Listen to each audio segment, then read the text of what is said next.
The photographer nodded uncomfortably as my mother gestured toward me with barely concealed irritation. Just focus on the family that looks put together, Mom said, adjusting her elegant white dress. We want these photos to represent our best selves. I stood off to the side in the garden venue, wearing a simple navy dress that had cost more than most people's monthly salary, though no one would know it. Conservative cut, minimal jewelry, understated elegance. Apparently still not good enough for the Vow Renewal photos. Amelia always dresses so plain, my older sister Rebecca whispered loudly to our aunt. You'd think she'd make an effort for Mom and Dad's big day. Rebecca was in a designer gown, her surgeon husband beside her in a custom suit. My younger brother Marcus stood with his fiancée, both of them polished and professional. They were the success stories. Rebecca with her thriving dental practice, Marcus with his corporate law career.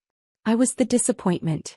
The daughter who dropped out of medical school to pursue that tech thing. The one who lived in a modest apartment and drove a 5-year-old car. The one who'd never quite lived up to the family's expectations. We're taking formal family photos now, the photographer announced. Immediate family, please. Mom caught my eye and gave a subtle headshake. Why don't you wait inside, dear? We'll do some casual shots later. These formal ones are really just for the core family. Core family. As if I wasn't her daughter. I nodded and stepped back, pulling out my phone. The Forbes editor had texted an hour ago. Issue hit stands in 30 minutes.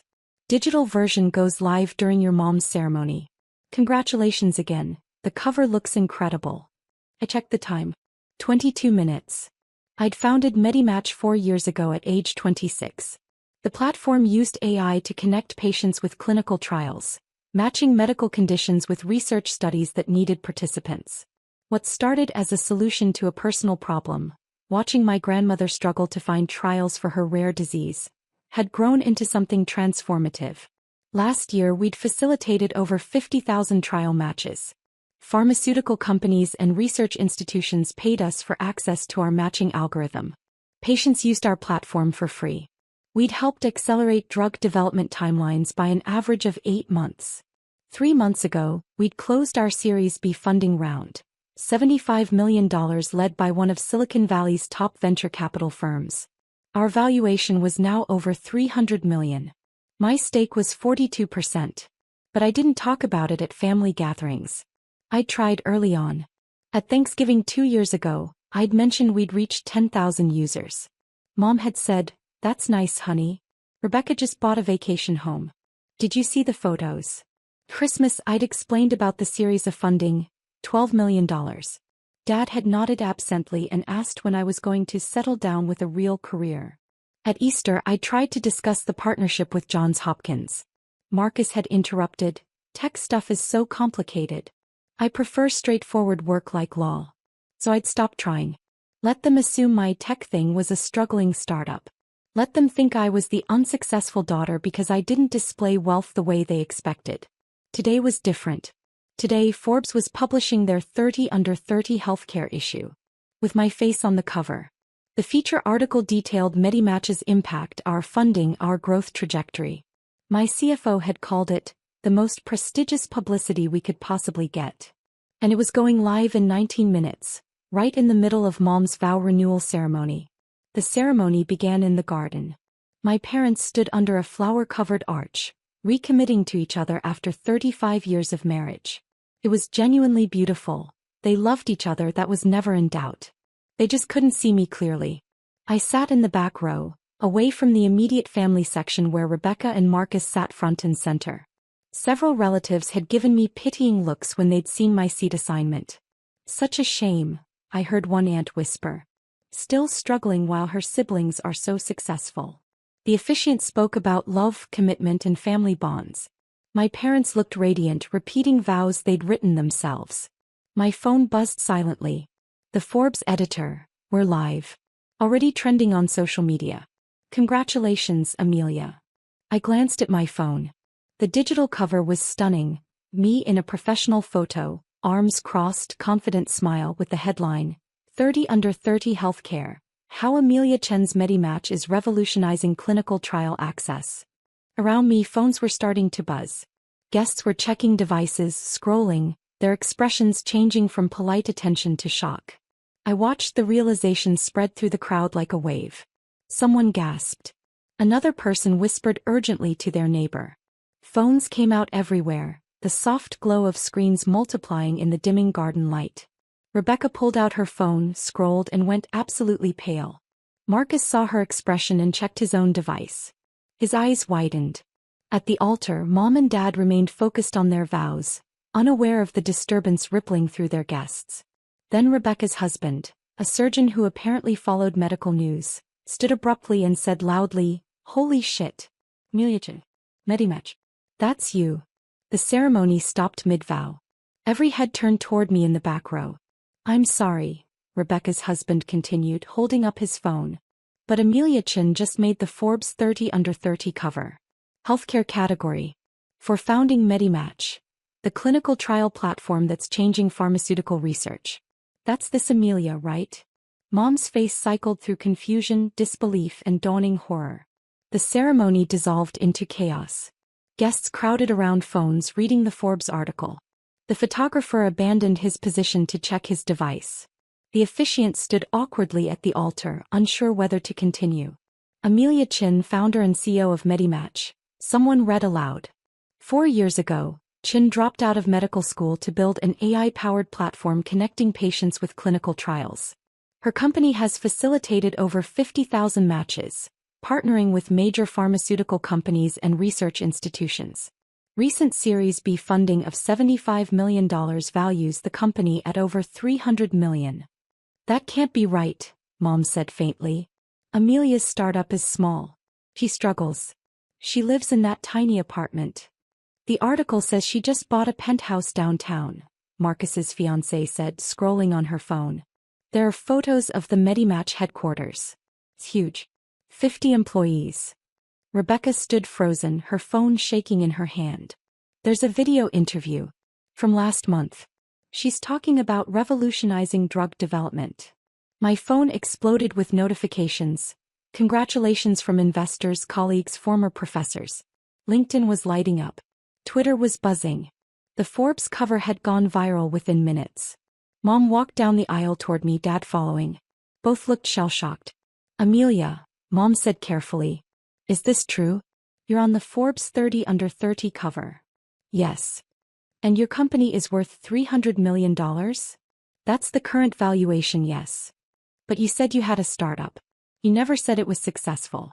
You drive an old car. You live in a small apartment."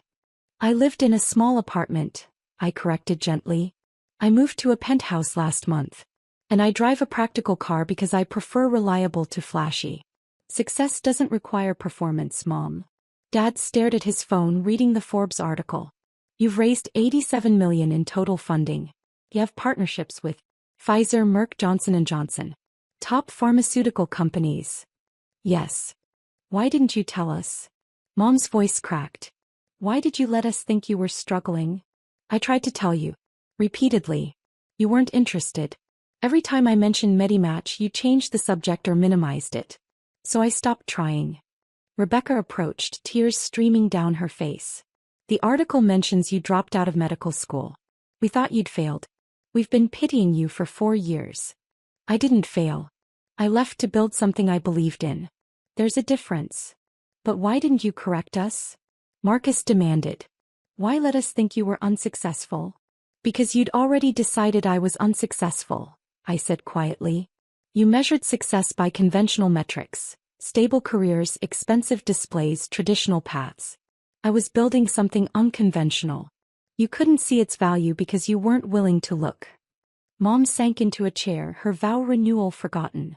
Guests clustered around phones, reading every detail of the Forbes feature. The photographer had abandoned ceremony photos entirely to document this unexpected drama. "The article says you've been invited to speak at medical conferences worldwide," an aunt said, reading aloud. "That Johns Hopkins is using your platform as a case study. That you've been consulted by the FDA about improving trial accessibility. You're changing healthcare," Rebecca's husband said, awe in his voice. "We use your platform at the hospital. I didn't know you founded it." "You never asked what Medimatch actually did," I said. "You just assumed it was a small tech project." Dad looked broken. I told you to get a real career. Last Christmas. I said that to your face. You did. And you were running a company that just raised $75 million. Yes. Mom stood, approaching me with obvious remorse. The photos. I told the photographer to keep you out of frame because you didn't look successful enough. Because I was embarrassed by your simple dress and old car. I know.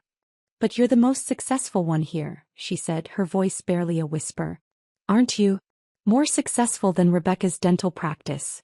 More than Marcus's law career. You're on the Forbes cover. You're changing an entire industry. Success comes in many forms, I said. Rebecca's practice helps people. Marcus's legal work matters. My platform connects patients with potentially life-saving treatments. Different paths, different impacts, all valuable. But we dismissed you, Rebecca said. We pitted you. We excluded you from family photos because we thought you were the failure. You excluded me because I didn't perform success the way you expected, I corrected. I don't wear designer labels to family events. I don't drive luxury cars. I don't announce my achievements loudly. So you assumed I had nothing to announce. The vow renewal ceremony never resumed. Mom and Dad were too shaken, the guests too absorbed in the Forbes coverage spreading across social media. Someone had already posted about the ceremony drama. Bride excludes daughter from vow renewal photos, then Forbes 30 under 30 cover drops mid-ceremony. It was trending within an hour. Marcus approached me cautiously. The article mentions you turned down acquisition offers from 3 major pharmaceutical companies. Offers over $500 million. I did. Why? Because MediMatch's mission is patient access, not profit maximization. Selling to a pharma company would compromise that mission. Some things matter more than money. He looked at me like he was seeing me for the first time. I thought you were naive about business. But you're actually principled. Both can be true, I said with a slight smile. Rebecca hugged me suddenly, crying harder. I'm so sorry. For everything. For the comments about dressing plain. For never asking about your work. For assuming you were struggling. I know you are, I said. But Rebecca, this can't happen again. If we're going to have a relationship going forward, you need to respect my choices even when you don't understand them. Even when they don't look like your version of success. I will, she promised. I swear I will. The garden cleared slowly as guests departed, still buzzing about the Forbes cover. The photographer approached hesitantly. Miss Chin, I apologize for earlier. Your mother asked me to minimize you in the photos. I should have refused. You were doing your job, I said. Still. He paused. Would you be willing to take some photos now? For your own use. The Forbes cover is incredible. You should have images from today to remember it. I considered, then nodded. Sure. Just me though. No family shots. He photographed me in the garden, the sunset light perfect, my simple navy dress elegant against the flowers. Professional shots of someone who just made Forbes 30 under 30, celebrating at a family event that had tried to hide her. Mom watched from a distance, crying quietly. When the photos finished, she approached. Amelia, I don't know how to apologize adequately. I was cruel. I was judgmental. I excluded you from your own family's celebration because I was embarrassed by you.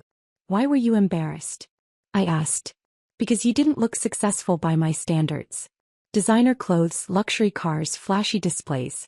I wanted our photos to show a perfect, accomplished family.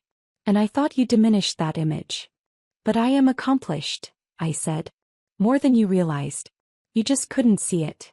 I couldn't see it because I wasn't looking, she said. I was so focused on superficial markers of success that I missed actual achievement. You're changing people's lives.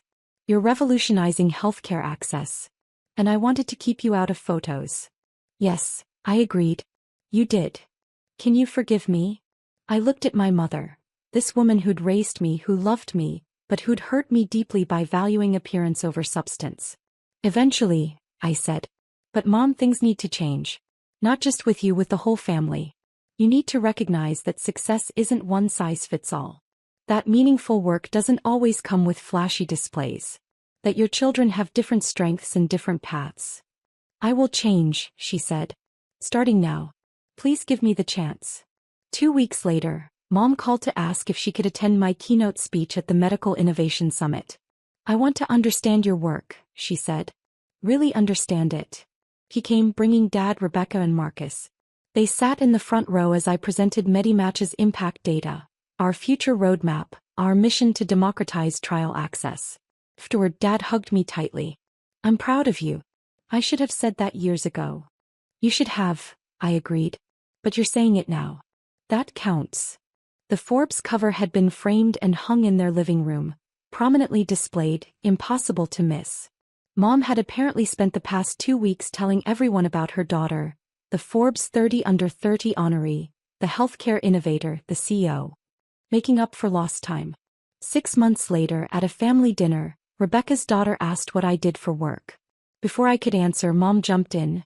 Aunt Amelia runs a company that helps sick people find medical trials that could save their lives. She's a healthcare innovator who's changing how medicine works. She's brilliant. Rebecca added, she was on the Forbes 30 Under 30 cover. She's kind of a big deal. Marcus grinned. She turned down $500 million because principles matter more than profit. She's basically a healthcare superhero. I smiled, grateful for the shift, even if it had required a viral Forbes cover to catalyze it.